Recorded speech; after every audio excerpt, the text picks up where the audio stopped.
تو این ویدیو قراره که دوپلیکالر رو به چالش بکشیم. میخوایم انجین رو بنازیمش، بمالیمش، بسابیمش، و خلاصه که تو این ویدیو قراره همه جوره دوپلیکالر رو تست کنیم. خیلی هم وقتا میشه که ما انجین و موتورمون رنگ پریدگی پیدا میکنه، حالا رنگش از بین میره و خلاصه که نیاز داره که دوباره رنگ بشه. و خیلی از بچه‌ها بین رنگ اسپری با رنگ کوره‌ای میمونن که کدوم بهتره، کدوم به صرفه تره، کدوم عقلانی تره. خب همونجور که میدونین این رنگ یه سالی هست که روی موتور منه، رنگ دوپلیکالر. حالا چه مزایایی داره چه معایبی داره رو قراره تو این ویدیو با هم دیگه بفهمیم، بعد موشکافی کنیم ببینیم که کدوم به درد شما میخوره، رنگ کوره‌ای یا دوپلیکالر. و یه سری تستا روش انجام بدیم، یه سری شناخته ازش پیدا کنیم تا اینکه بتونیم قشنگ مقایسهش کنیم. تست اول تست تحمل حرارته که من اینجا میبینین من خودم تیکشو زدم چون داره برام کار میکنه. 1 سالی هست که دارم باش کار میکنم. 2 تا تست رو من انجام ندادم، یکی این که بنزین بریزه روش و یکی که بسابیمش، حالا با شیء نرم یا مثلا تیزتر، ببینیم که آیا میتونه دووم بیاره یا نه، چه حدی هم دووم میاره. اینش هم مهمه. همونطوری که معلومه میریزمش رو کار. یه مقدارم نبود آجی، خیلی بیشتر یه مقدار بود. حالا کل سطح بنزینی شده. حالا منتظر میمونیم ببینیم که مورددار میشه رنگ یا نه. که کم هم میمالونیمش، اگه میخواد بشه زودتر بشه. خب یا چند دقیقه گذشته، فقط لک دستای منه که کثیف بوده مالوندم اینجا. این خط و خش از قبل بوده، اینا رو اشتباه نگیرین. ولی الان بنزین ریختیم، هیچ بلایی سر این قسمت ها نیومد. پس ماژیکم کو آقای پس در برابر بنزینم مقاومه تا حدی که حالا ما ریختیم دیگه. در این حدی که ما ریختیم مقابل بنزین مقاومه، بیشتر از این حد که دیگه نمیریزه. و حالا نوبت تست سایشه. میخوایم یکم انگولکش کنیم ببینیم که چی میشه. اول از همه با یه پلاستیک شروع میکنیم. میخوام این قسمت رنگو اینجا بس بدیم پایین، اینجا هست، اینجاش میخوام بسازیم.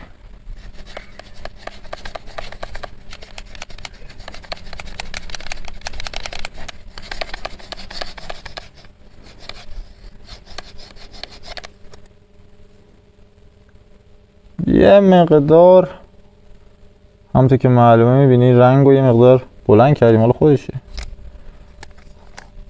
با یه قسمت یه مقدار تیزترش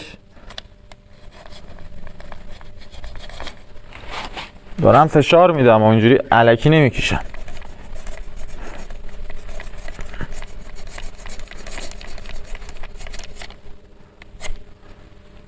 با فشار رنگ یه مقدار پودرش بلند شد.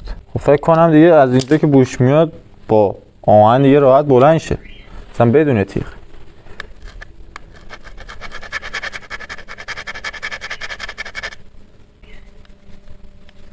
با آهن که محکم فشار میدی بلند میکنه. خب پس در برابر حرارت و بنزین مقاومه، ولی در برابر سایش هیچ مقاومت خاصی نداره. ما اگه بخوایم رنگ کوره‌ای بزنیم چی میشه؟ خب بذارم به شما توضیح بدم که شما اگه بخوای یک انجین رو رنگ کوره‌ای بزنی باید چیکار کنی. خب اول از همه هزینه خود رنگ که شما میخوای قطعات رو رنگ بزنی. اونجوری که من از چنل گیریپاژ گاراژ فهمیدم که انجین با شاسی و جک موتور رو برده بود برای رنگ کاری، یه چیز حدود 11 الی 12 تومن در اومده بود. حالا ما اصلا میگیم همین قیمت هنوز هست، با اینکه اون ویدیو 3-4 ماه پیش تو ارزونی بوده، پس یعنی بیشتر از 12 تومن در میاد. حالا ما میگیم 12 تومن هزینهش میشه 12 تومن، درسته؟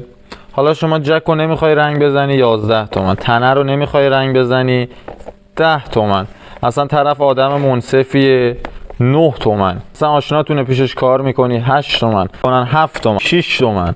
دیگه از این 6 تومن که دیگه پایینتر نمیاد که یارو، درسته؟ میخوام یکم منطقی باشیم. پس این فقط چی؟ 6 تومن میشه هزینه رنگ، فقط مال رنگ میشه. خب 6 تومن فقط میشه مال هزینه رنگ. اوکی، ما بخوایم این انجین رو ببریم برای رنگ که همینجوری نمیتونیم ببریمش که، باید پله‌اش کنیم. پله یعنی چی؟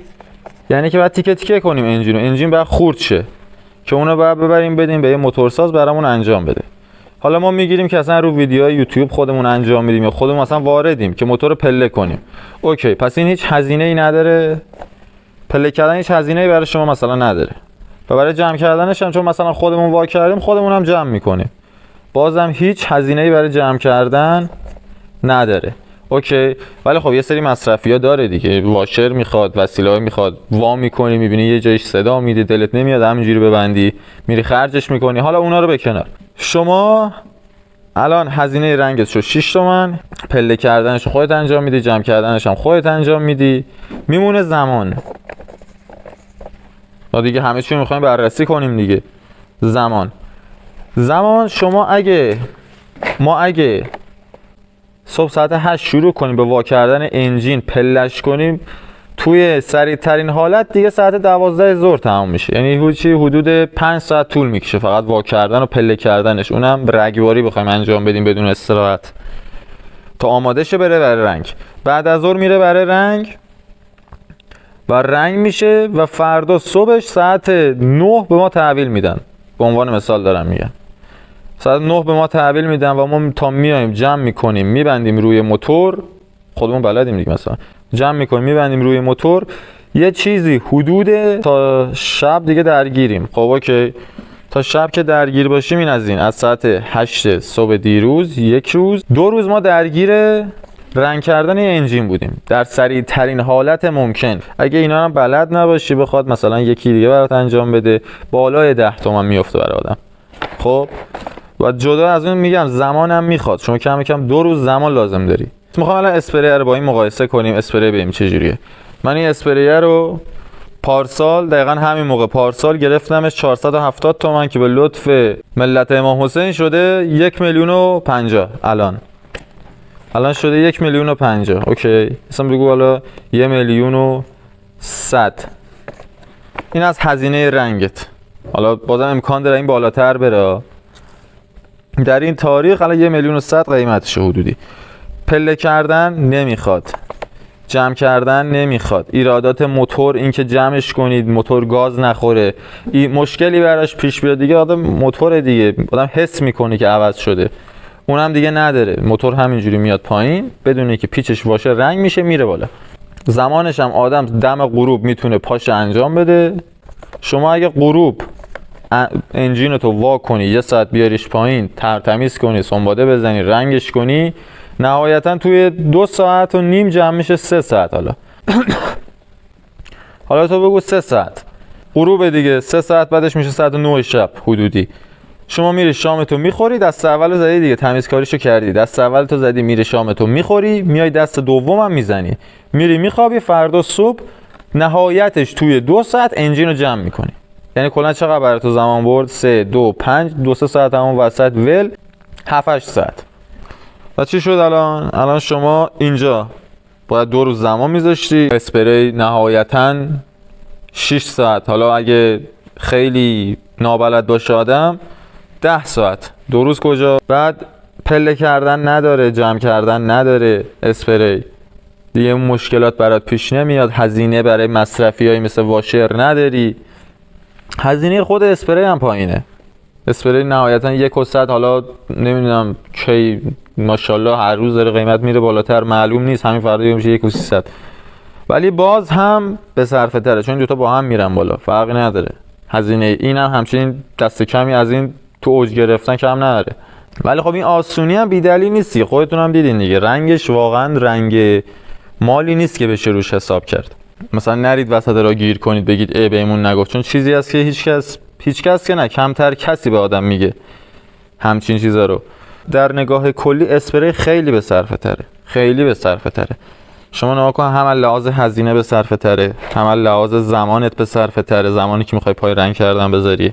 اگه زاویه دید تو یکم اینورتر بیای، لحاظ مادیات هم به صرفه تره. به عنوان مثال همین موتور رو انجینش رنگ کوره‌ای میذارم، 10 تومن 15 تومن خرجش میکنم، وقت میذارم رنگ کوره‌ای میزنم.